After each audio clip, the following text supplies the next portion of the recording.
हरे कृष्णा। तो daily 8 PM Hindi class में आप सबका फिर से स्वागत है। अभी हम कर रहे हैं कृष्ण बुक लीला पुरुषोत्तम भगवान, जिसके 31वें अध्याय में हम आ चुके हैं, यानी 31वीं लीला। कुल इस किताब में 90 लीलाएं हैं। तो ऐसा नहीं है कि इस किताब को हमें ना अगर कोई बीच में ज्वाइन करते हैं तो उन्हें लगता है अरे पहले हमारी 30 लीलाएं छूट गई। नहीं, हर लीला यूनिक है और एक बहुत ही साधारण सिंपल सी किताब है। इसकी हमने PDF शेयर भी कर रखी है ग्रुप में, आप पढ़ भी सकते हैं, खरीद सकते हैं इस बुक को। बहुत ही अच्छी किताब है, ये 300 350 में मिलती है और हर लीला अलग है। तो कहीं भी बीच से भी आप ज्वाइन करेंगे तो ऐसा ना सोचें कि आप बीच से ज्वाइन कर रहे हैं तो आपको दिक्कतें आएंगी। ठीक है, अब एक एक करके हम शुरू करेंगे। तो मैं पहले शुरू करता हूँ, फिर हम एक एक करके मौका देंगे। अध्याय 31, गोपी गीत। एक गोपी बोली, हे कृष्ण, जब से आपने इस व्रज भूमि में जन्म लिया है तब से प्रत्येक वस्तु धन्य लगती है। वृंदावन की भूमि धन्य हो गई है और ऐसा प्रतीत होता है मानो यहाँ स्वयं लक्ष्मी जी निवास कर रही हूं। किंतु यदि कोई दुखी है तो वह हम ही हैं, क्योंकि हम आपको निरंतर खोजती रहती हैं, फिर भी आपके दर्शन नहीं पा रही।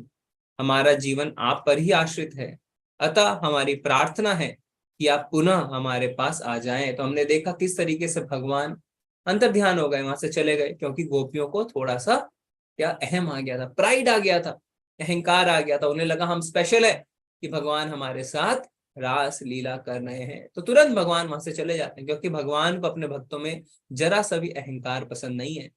अब गोपियां जो हैं वो पूरी तरीके से, है ना, उनको ग्लानि हो रही है, उनको ये बात समझ में भी आ गई है कि उनके अहंकार के कारण ही भगवान चले गए। तो कह रहे वृंदावन में सब खुश है, एक हम ही है जो खुश नहीं है, क्योंकि आप चले गए हैं। एक अन्य गोपी बोली, हे प्रिय कृष्ण, आप उस कमल फूल के भी प्राण हैं जो शरद ऋतु की स्वच्छ वर्षा के कारण पारदर्शी बने सरोवर के जल में उगता है। यद्यपि कमल फूल देखने में इतने सुंदर हैं, किंतु आपके देखे बिना वे मुरझा जाते हैं। इसी प्रकार आपके बिना हम भी मरणासन हैं। वस्तुतः हम आपकी पत्नियां नहीं हैं, किंतु आपकी दासियां हैं। आप हम पर एक छदाम भी नहीं खर्चते, फिर भी हम आपकी चितवन मात्र के प्रति आकृष्ट हैं। अब यदि हम आपकी चितवन पाए बिना मर जाती हैं तो आप ही हमारी मृत्यु के लिए उत्तरदायी होंगे। तो ये भगवान के साथ रस का आदान प्रदान है, किस तरीके से गोपियां जो हैं वो भगवान से, आप देख सकते हैं, बहुत ही क्लोज रिलेशनशिप है ना, इस तरीके से बातें कर रही हैं। हमें बहुत सावधान रहना है। क्यों सावधान रहना है? हमें आचार्यों के सुझाए गए नियम को मानना है, उनके बताए गए जो रेगुलेशंस है उन्हें मानना है, क्योंकि बहुत आसानी से हम भटक सकते हैं और सहजिया बन सकते हैं। सहजिया मतलब आप वृंदावन में जाएंगे, देखेंगे क्या करते हैं, वहां पे लोग गोपियों की तरह ड्रेस करते हैं, पुरुष भी गोपियों की तरह ड्रेस करते हैं ना, वो अपने आप को स्त्रियों की तरह सजाते हैं और कहते हैं हम तो गोपी हैं भगवान के। सहजिया भाव आ जाता है, पर हमारे आचार्यों ने बताया ये गलत है, ये शास्त्र अनुमत नहीं है। तो बहुत ही सावधान रहना है ना, क्योंकि बहुत ही आसान है भटकना और सहजिया बन जाना।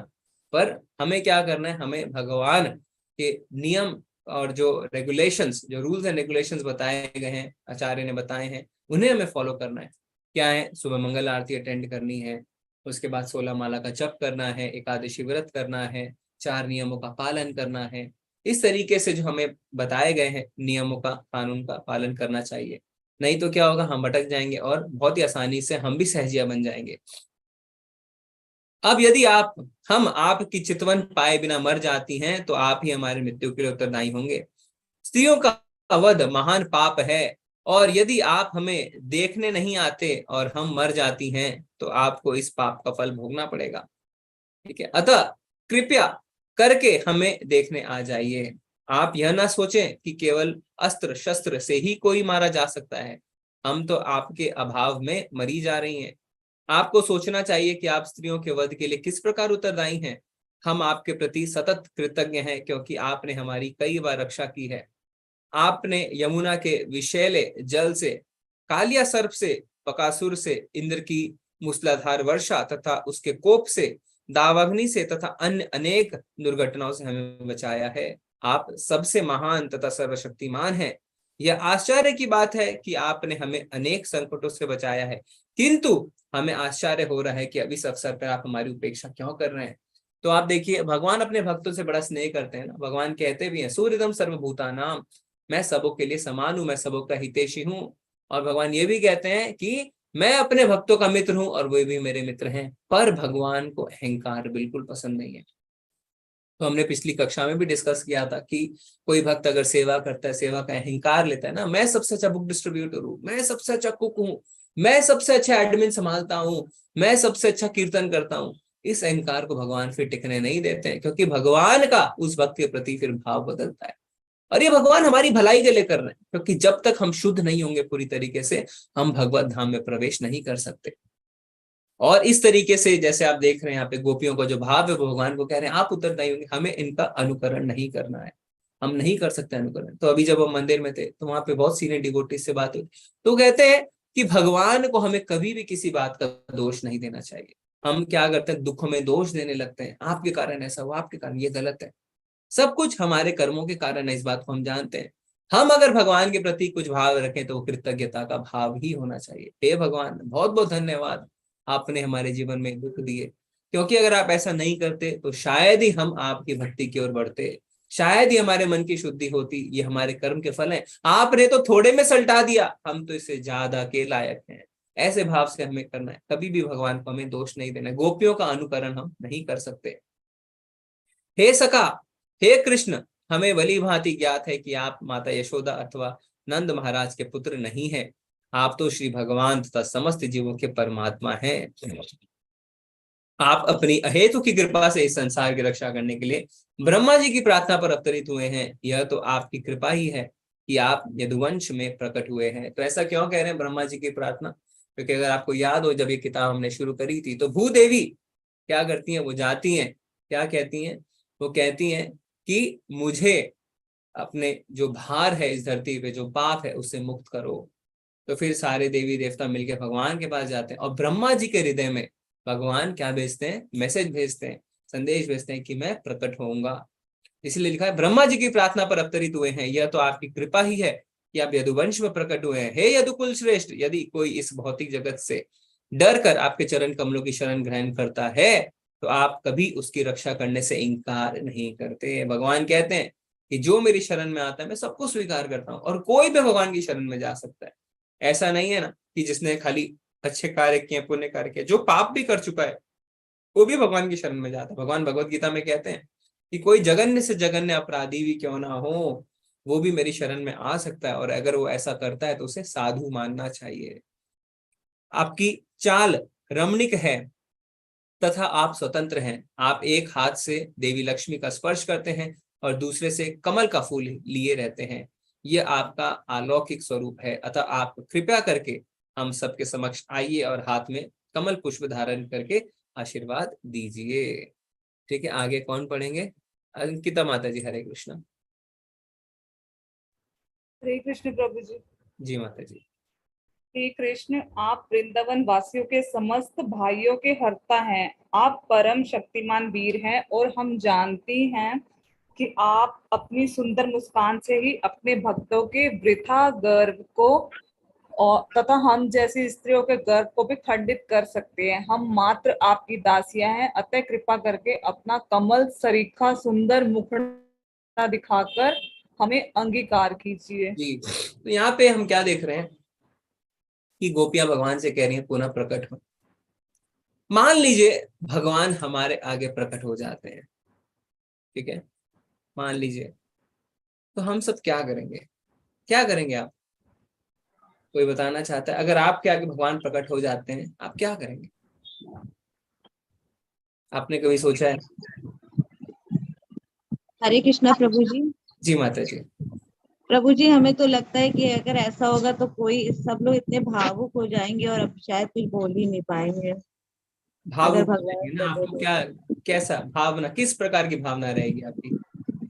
अपने किए हुए जो बुरे कर्म है उसका उस पर ग्लानि होगी और भगवान के सामने कुछ बोल नहीं पाएंगे, क्योंकि मंदिर भी आदमी जाता है तो उसकी आंख में आंसू आ जाते हैं ये सोच के कि मैं कितना पापी हूँ, भगवान ने मुझे सब कुछ दिया है। उसके जी मन में थोड़ी ग्लानि होती है। जी।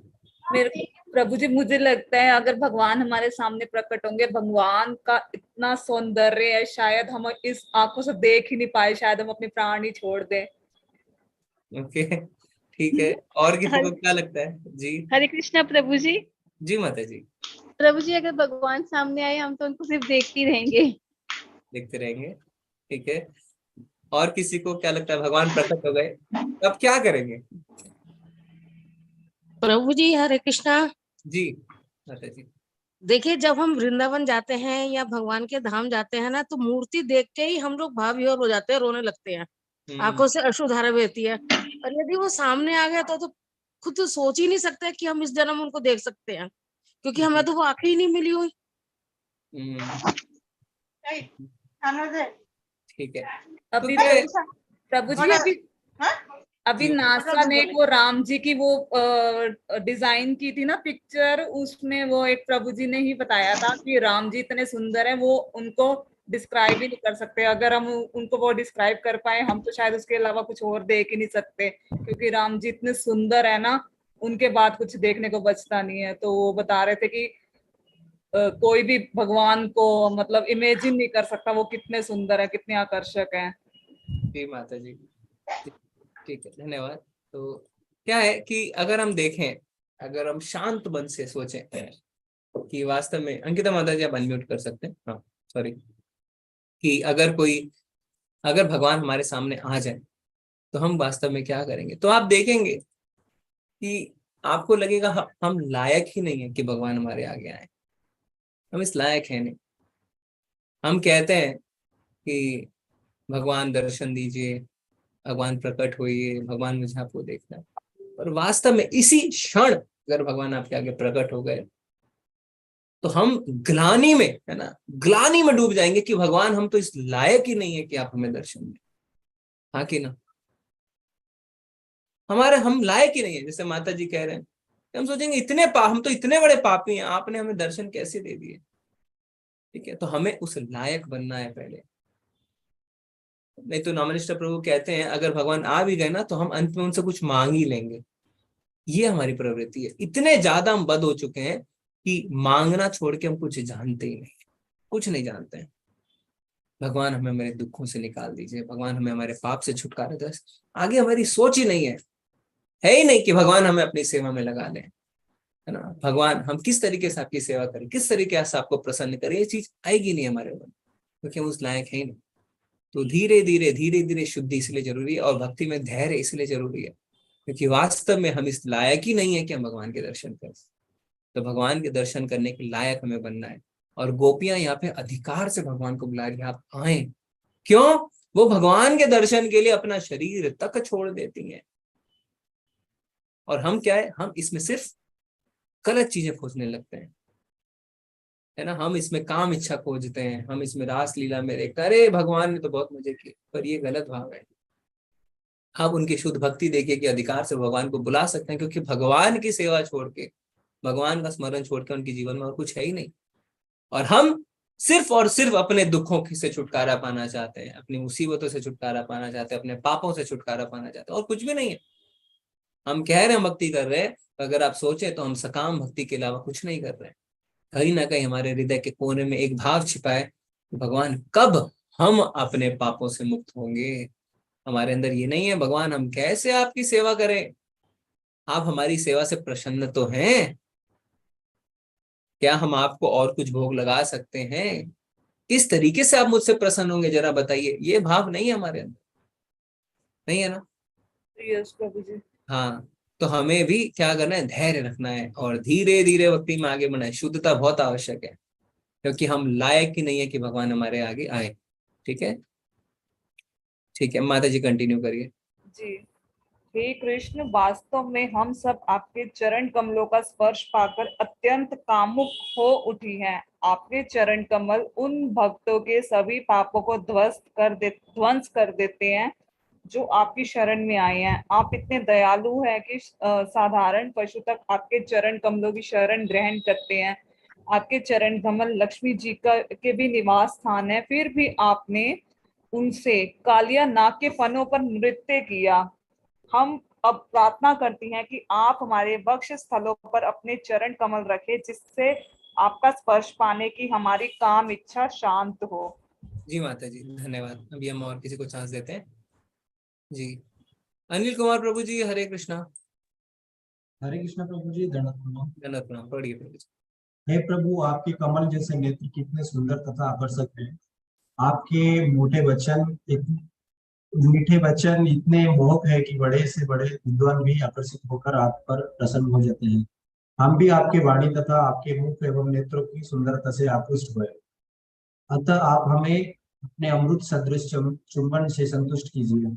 आपके द्वारा बोले गए शब्द अथवा आपके कार्यकलापों का वर्णन करने वाले शब्द अमृत से युक्त है, और आपके शब्दों के श्रवण मात्र से मनुष्य इस संसार की प्रज्वलित अग्नि से बच सकता है। ब्रह्मा तथा शिव जैसे महान देवता सदा आपकी वाणी की महिमा का गुणगान करते रहते हैं। वे ऐसा इस भौतिक जगत के जीवों को पाप कर्मों के विच्छेदन के लिए ही करते हैं। आपके दिव्य शब्दों के श्रवण मात्र से मनुष्य पुण्य कर्म करने के स्तर तक उठ जाता है। वैष्णवों के लिए तो आपके शब्द दिव्य आनंद देने वाले हैं, और जो साधु पुरुष आपके दिव्य संदेश को सारे संसार में वितरित करने में लगे हैं, वे उत्तम कोटि के दानी व्यक्ति हैं। इसकी पुष्टि रूप गोस्वामी द्वारा होती है, जब उन्होंने भगवान चैतन्य की अत्यंत दानी अवतार बताया, क्योंकि वे सारे संसार में कृष्ण के शब्दों तथा कृष्ण के प्रेम का निःशुल्क वितरण कर रहे थे। जी, तो वास्तव में दानी कौन है? वो नहीं जो कपड़े बांट रहा है, कंबल बांट रहा है, भोजन बांट रहा है, नहीं, जो भगवान के नाम का वितरण कर रहा है। तो आप देखें यहाँ पे क्या लिखा हुआ है, कृष्ण के शब्दों तथा कृष्ण के प्रेम का निःशुल्क वितरण। तो एक बहुत ही सुंदर भजन है, बंगाली में है, मायापुर के लिए, कि नाम हट लेगे चे भाई। नाम हट का मतलब है, हट मतलब होता है हाट, बोलते हैं एक्चुअली। हाट मतलब बंगाली में होता है बाजार। नाम हाट मतलब जहां नाम बिक रहा है, निःशुल्क, फ्री में बिक रहा है, आओ आओ और लेके जाओ। बहुत ही सुंदर भजन है। तो भगवान के नाम का अगर वितरण हो रहा है, उससे बड़ा दान कुछ नहीं हो सकता है। इसीलिए यहाँ पे रूप गोस्वामी बताते हैं कि चैतन्य महाप्रभु जो भगवान श्री कृष्ण हैं, उनसे बड़ा दयालु अवतार और कोई भी नहीं है। क्यों? क्योंकि उन्होंने भगवान के नाम का वितरण किया है ना। हम क्या बोलते हैं, श्री कृष्ण चैतन्य प्रभु दया करो मोरे, तुम बिना के दयालु जगत संसारे।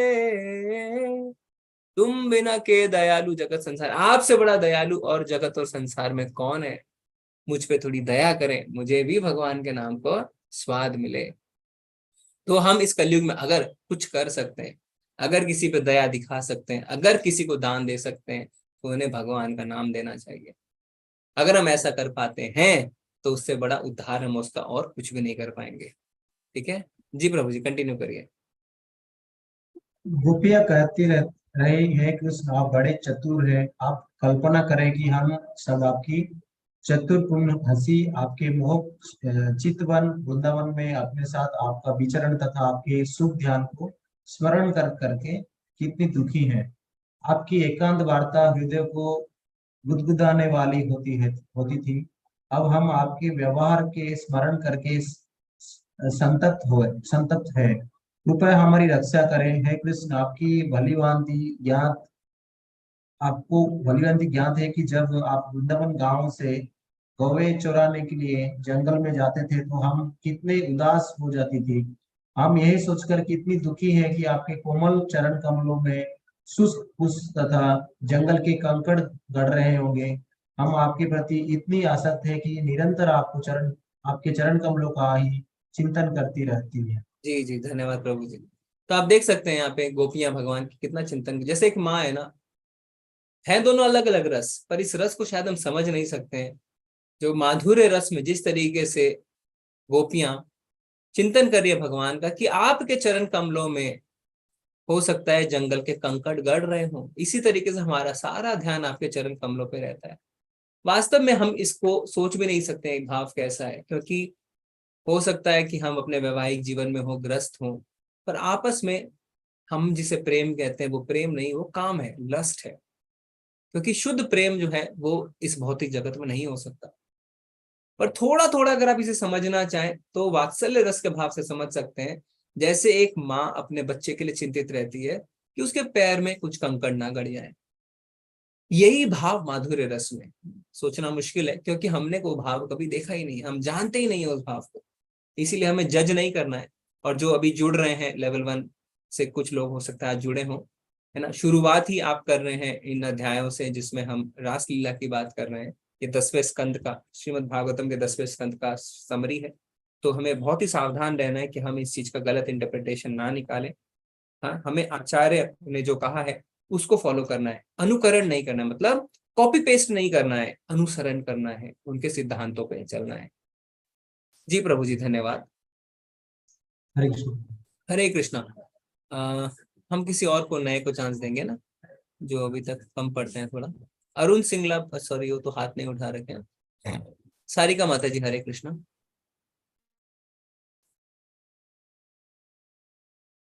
सारिका माता जी अनम्यूट करिए। हाँ हाँ, हरे कृष्ण प्रभु जी। जी माता जी पढ़िए। हे कृष्ण, जब आप पशुओं सहित चरागाह से लौटते हैं तो हम आपके मुखमंडल को घुंघराले बालों से ढका तथा गोरज से सना देखते हैं। हम आपको मंद मुस्कान युक्त चेहरे को देखती हैं तो आपके समागम से आनंद प्राप्त करने की हमारी इच्छा बढ़ जाती है। हे कृष्ण, आप परम प्रेमी हैं और शरणागतों को सदा आश्रय देने वाले हैं।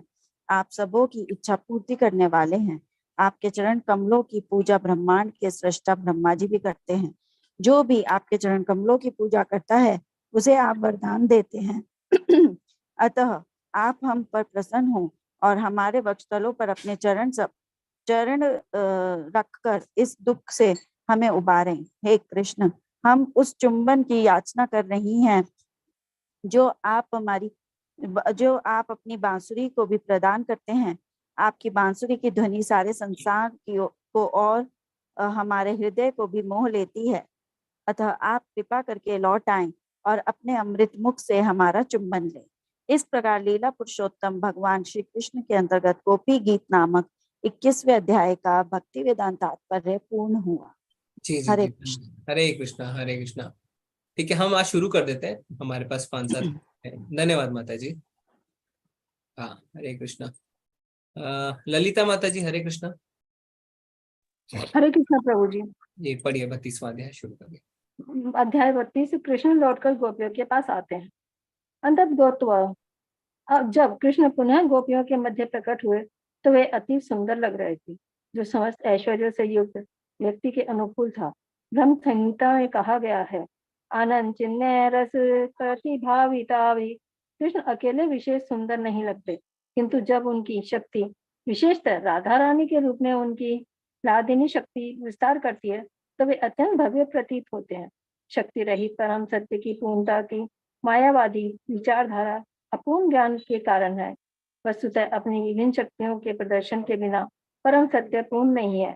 आनंद चिन्मय रस का अर्थ है कि उनका शरीर नित्य आनंद तथा ज्ञान का दिव्य स्वरूप है। कृष्ण विभिन्न शक्तियों से निरंतर घिरे रहते हैं, अतः वे पूर्ण तथा सुंदर है। हमें ब्रह्म संहिता तथा स्कंद पुराण से पता चलता है कि कृष्ण निरंतर हजारों लक्ष्मियों के से घिरे रहते हैं। ये गोपियां लक्ष्मियां ही हैं जिनके साथ कृष्ण यमुना के तट पर हाथ में हाथ डालकर घूमते थे। जी जी जी, धन्यवाद माता जी। तो यहाँ पे क्या लिखा है? आनंद चिन्मय रस। तो भगवान का जो स्वरूप है उसे हम सचिद आनंद कहते हैं। कोई बता सकता है सचिद आनंद का क्या अर्थ होता है? सच्चिद आनंद का क्या अर्थ है? हरे कृष्ण प्रभु जी। पूर्ण ज्ञान, पूर्ण आनंद। हरे कृष्ण प्रभु जी। एक एक करके पहले अनिल प्रभु जी कह रहे हैं। अनिल प्रभु जी पहले आप कंप्लीट करिए। सत मतलब पूर्ण ज्ञान, पूर्ण आनंद, ओके सत्य, पूर्ण आनंद।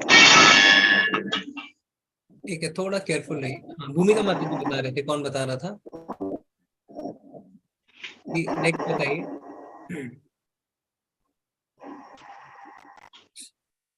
हरे कृष्णा, कोई और बताना चाहते हैं?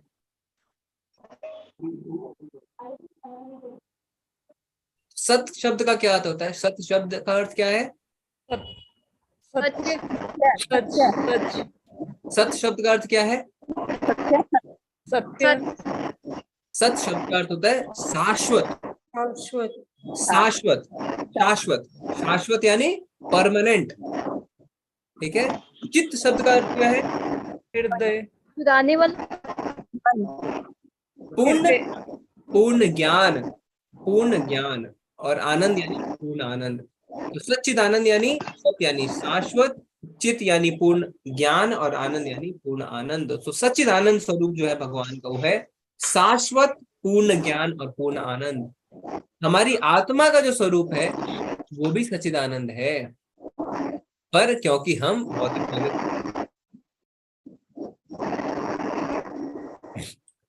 क्योंकि हम भौतिक जगत के संपर्क में आते हैं, इसीलिए क्या होता है, इसीलिए हम अपने स्वरूप को भूल जाते हैं। ठीक है। डिस्टर्बेंस कहाँ से आ रही है समझ नहीं आ रहा है। मेरी तरफ से डिस्टर्बेंस है क्या? चैट में आप लिख सकते हैं, कोई डिस्टर्बेंस है आपको साउंड में? ओके ठीक है। आगे भगवान क्या कह रहे हैं यहाँ पे प्रभुपाद जी? हमें ब्रह्म संहिता तथा स्कंद पुराण से पता चलता है कि कृष्ण निरंतर हजारों लक्ष्मियों से घिरे रहते हैं। तो किसी को पता है कि वो कौन सा श्लोक है ब्रह्म संहिता का जिसमें ये बात कही गई है कि भगवान हजार? 5.29। हाँ, कौन सा है प्रभु जी, पढ़ सकते हैं? प्रभु जी याद नहीं है। याद नहीं है? किसी को पता है कौन सा श्लोक है वो? 5.29 प्रभु जी ने बिल्कुल सही कहा। किसी को याद है? प्रभु जी हरे कृष्णा, पूरा तो याद नहीं है, भोक्ताराम वाला है। नहीं नहीं वो 5.29 भगवत गीता का है, ये हाँ, ये 5.29 ब्रह्म संहिता का उसका है। नहीं पता प्रभु जी, सॉरी। नहीं, फिर आपने अच्छा बोला, दोनों 5.29 ही है। ये ब्रह्म संहिता का 5.29 है। ठीक है, मैं इसे पढ़ता हूँ। तो ब्रह्म संहिता में 5.29 में क्या लिखा हुआ है? चिंतामणि प्रकरा सद्मशु कल्प वृक्षा लक्षावृतेषु सुरभिरभिपालयन्तम् लक्ष्मी सहस्र शत संभ्रमा सेव्यमानम् गोविंदमादि पुरुषम तमहम भजामि। लक्ष्मी सहस्त्र शत संभ्रमा सेव्यमानम यानी हजारों हजारों लक्ष्मी भगवान की सेवा में लगी रहती है। तो ऐसा ब्रह्मा जी खुद कह रहे हैं। ठीक है, आज हम यहीं पे रुकते हैं एक पैराग्राफ करके, कल हम इसको कंटिन्यू करेंगे। कल थर्सडे और संडे हमारा ऑफ रहता है जैसा आप सबको पता है। हम फ्राइडे को मिलेंगे। तो आज हम 28वें पेज में। ठीक है, तो अब किसी का कोई प्रश्न है तो आप हैंड रेस कर सकते हैं। कोई फीडबैक है, कुछ ऐड करना है, कुछ मिस हो गया हो, कुछ बताना चाहते हैं तो हैंड रेस कर लीजिए। ठीक है, आज हम यहीं पे रुकते हैं एक पैराग्राफ करके, कल। जी मोनिका माता जी, हरे कृष्णा। मोनिका माता जी कुछ बताना चाहते हैं क्या? नहीं प्रभु जी, वैसे ही हैंड रेस हो गया था, सॉरी। Okay, no problem. और किसी को कुछ कहना है? नहीं तो फिर आज हम चलते हैं। ओके ठीक है।